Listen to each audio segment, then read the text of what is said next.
Eh, Zat besi jenis Heme itu terdiri dari pertama ada ikan, ada daging merah, dan ada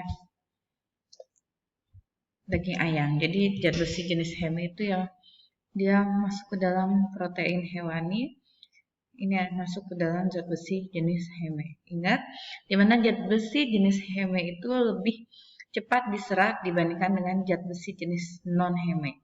Nah, untuk yang non-Heme itu terdiri dari telur, susu, eh, tepung terigu, kemudian ada kacang almond, kacang mete, kacang merah, bayam dengan buncis. Ini adalah zat besi jenis non-Heme yang bahan pangan yang memiliki kandungan zat besi yang tinggi.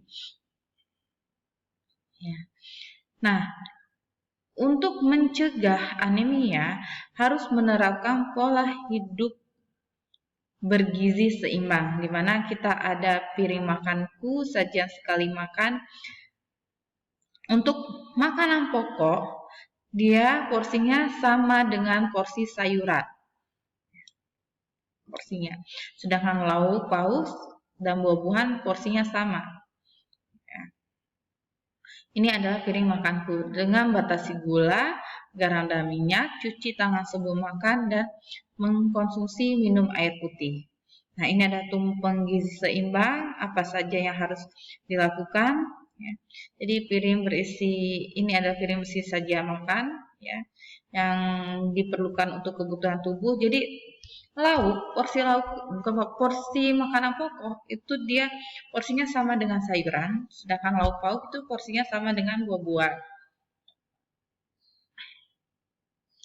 Agar penyerapan zat besi itu optimal, perlu dilakukan mengkonsumsi bahan makan yang bersamaan antara zat besi dengan makanan sumber vitamin C.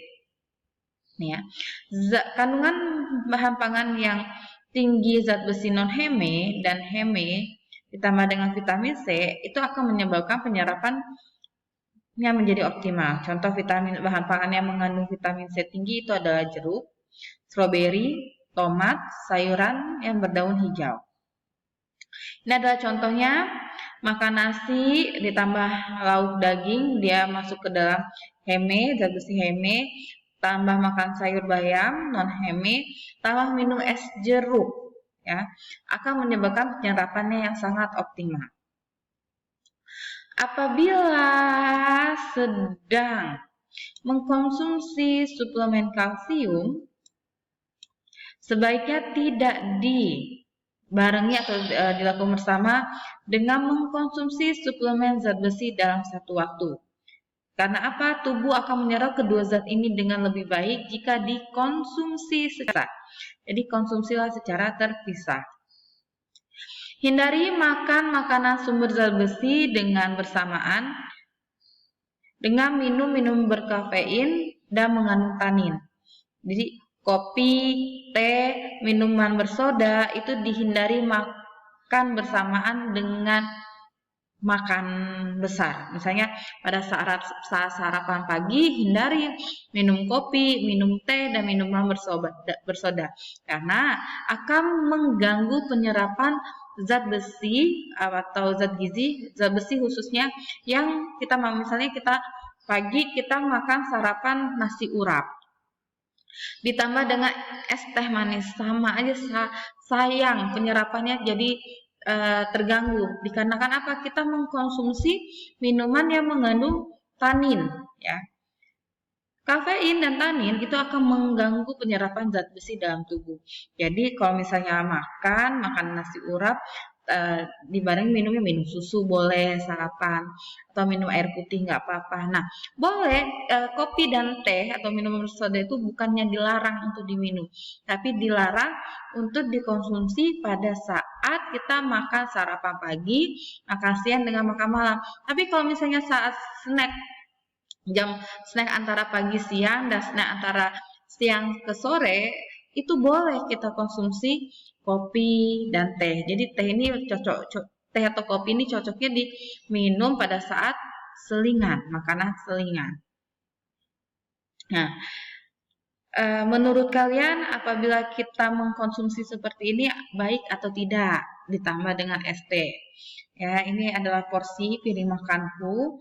Ini adalah makanan pokoknya, sayurnya, kemudian ini adalah lauknya dan ini adalah buahnya. Benar nggak? Benar ya. Dia porsinya sama untuk nasi dengan sayur, lauk dengan buah-buahan sama ya. Tapi dengan ini apakah penyerapan zat besi akan menjadi optimal? Ya. Jadi mari hidup sehat tanpa anemia.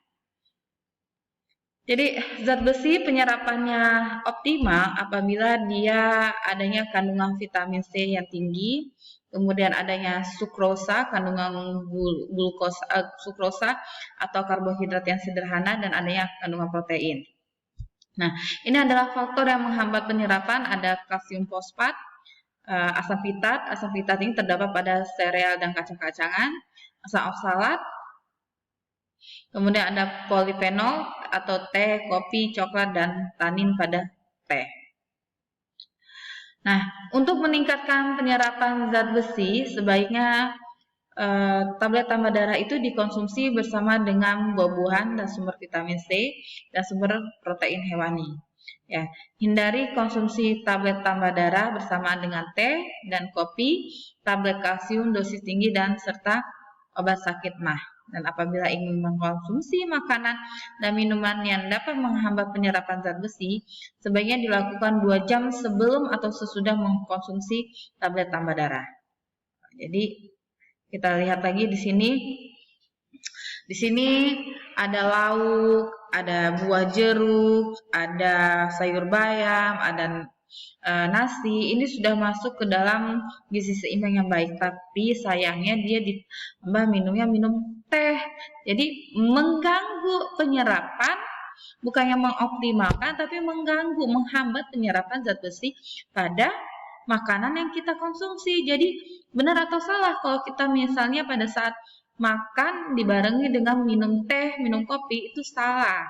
Jadi es teh itu sering sekali ya kita lihat orang makan sesuatu ditambah dengan minum es teh, sehingga akhirnya itu akan menghambat penyerapan zat besi pada saat kita makan. Jadi tidak baik. Ingat lagi, di dalam piring makanku ini dia sudah ada protein yang dapat meningkatkan penyerapan zat besi, ada proteinnya, kemudian ada vitamin C-nya, ini sudah baik. Dan ada sukrosanya dapat dari jeruk, dapat ini mengandung gula sederhana. Jadi sudah baik penyerapan, tapi karena setelah itu meminum es teh, di mana teh tersebut dia mengandung zat tanin dan polifenol yang menyebabkan menghambat penyerapan zat besi tersebut. Nah, nih remaja putri wanita usia subur itu harus mengkonsumsi tablet tambah darah, di mana tablet tambah darah itu dia akan mencegah anemia. Dan bagaimana aturan minum tablet tambah darah? 1 tablet setiap minggu. Ini aturannya minimal 1 bulan ya sekali, itu minimal. Jangan minum bersamaan dengan air teh, kopi, dan susu ya. Kemudian selain minum tablet tambah darah, ini konsumsi bahan pangan yang tinggi dengan kandungan zat besi, ada hati, daging sapi, sayuran, kacang-kacangan, ikan, daging ayam. Bu, kalau hati itu masuk ke dalam heme atau non heme? Ya, hati masuk ke dalam laut berarti dia masuk ke dalam heme. Penyerapannya yang lebih baik, lebih tinggi dibandingkan dengan yang non heme. Ini ada beberapa contoh pengolahan pangan untuk pencegahan anemia. Jadi ada modifikasi, pemodifikasian dari pangan awalnya seperti apa, jadi pangan akhirnya dimodifikasi seperti apa. Ini ada nugget jamur tiram yang ditambahkan dengan ikan teri segar. Jadi ikan teri ini mengandung kandungan zat besi yang cukup tinggi, ya, jamur tiram. Ini teri jengki, ini adalah bahan-bahan bumbunya. Kemudian dichopper, ini jamur tiram dengan teri. Kemudian campur bahan, dicetak, dikukus. Kemudian nuggetnya dipotong-potong, kemudian di breading. Di breeding kasih tepung roti, lakukan penggorengan. Penggorengannya dengan metode deep frying ya. Kemudian jadilah dia nugget jamur tiram yang ditambah dengan ikan teri segar. Ini pengolahan modifikasi, produk modifikasi dari awalnya dia nugget jamur tiram dimodifikasi dengan ditambah ikan teri segar yang fungsinya untuk meningkatkan kandungan zat besi pada jamur tiram tersebut. Burger lele dengan penambahan jamur tiram, ini ada burger, bukan burgernya, tapi daging burgernya, jamur tiram ditambah dengan lele, di blending, jamur tiramnya, di fillet lelenya, kemudian dichopper, dapat adonannya, kemudian dicetak, sudah dicetak bentuk bulat, kemudian dikukus adonannya, kemudian ini adalah hasil burger kukus dan daging burger kukus, kemudian dipanggang. Sudah dipanggang baru produk burger lele diuji organoleptik. Ya, ini. Kemudian ada lagi pengolahan opak singkong dengan modifikasi penambahan teri. Ya, cukup enak ini lebih karena opak singkong dia kandungannya singkong ya karbohidratnya cukup tinggi dengan protein serta mineral lainnya cukup rendah ya karena dia makanan pokok. Dia dicuci, diparut, ditambah dengan bumbu, kemudian ditambah lagi dengan ini adalah teri ya, bukan teri ya teri, kemudian dibikin menjadi tepung, kemudian dicampur menjadi satu adonan dengan singkong tersebut, kemudian ditipiskan atau dibentuk dengan cara ditipiskan ditutup, kemudian dikukus, jadilah opak singkong tersebut. Kemudian ada nugget singkong dengan penambahan hati ayam, cukup enak, cukup mengandung kandungan gizi yang cukup baik ya. Tapi karena flavor yang khas sehingga dengan warnanya yang warna kalau di blending akan menghasilkan warna yang akan menjadi kegelapan sehingga ya agak bukan aneh ya, ya enak tapi ya karena belum terlalu familiar sehingga ya sedikit aneh, bukan sih suka, semua sih sudah dilakukan penelitian dan sudah dilakukan pengabdian masyarakat, semuanya digolongkan suka juga dengan nugget singkong dengan penambahan hati ayam.